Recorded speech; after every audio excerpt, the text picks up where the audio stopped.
So now you have a good background look into the history of interdisciplinarity. And now you may be asking, what exactly does interdisciplinarity mean? And that's a very good question. To study interdisciplinarity, we must first define what a discipline is. A discipline is a distinct and finite subject area with certain theories, research, assumptions, and knowledge, and with its own set of researchers and authorities, as well as certain careers. Some examples of disciplines include accounting, engineering, and psychology.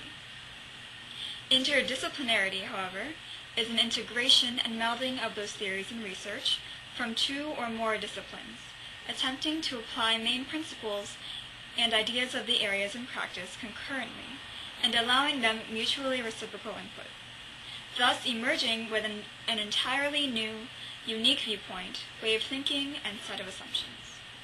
For example, accounting has certain rules and principles that are a core of what accounting is.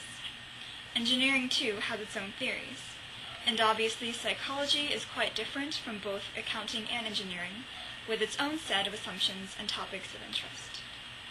One who epitomizes interdisciplinarity thinks differently from someone who may be specialized in each of those previously mentioned areas.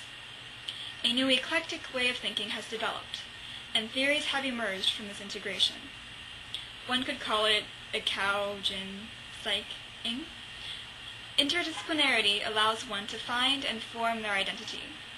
It creates something very unique and specific to each individual who encounters it. One is not merely an accountant, an engineer, or a psychologist. Instead of being tied down to one area and not being certain if there is something else that you feel interests you or that you could excel at, you are allowed to express yourself in your true way. By taking on interdisciplinarity, one searches for and finds their identity. It includes a process of integration and formation, and one truly becomes an individual.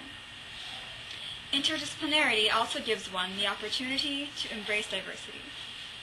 When one forms an interdisciplinary viewpoint, diversity is something they become inherently aware of. The different disciplines they encounter give them insights into very diverse areas, allowing one to see multiple sides of a certain topic or object in question, and allowing one to be conscious of differences between people and those disciplines. Interdisciplinarity also is something that truly exemplifies scholarship. Instead of being an expert or authority in one specialized area, or having surface knowledge of several subjects, those who epitomize interdisciplinarity have both depth and breadth in their knowledge. Focusing on one discipline is difficult enough for a student, and taking on 2 or 3 subject areas and intending to have specialized knowledge in each of them is challenging. One must be very studious and determined in undertaking interdisciplinarity, and should most certainly be applauded as a true scholar. In my opinion, interdisciplinarity is something truly liberating. Going on the journey is something very rewarding. Learn more about interdisciplinarity and what the Interdisciplinary Studies program at UCF can offer you by going to the IDS tracks at UCF beyond description section.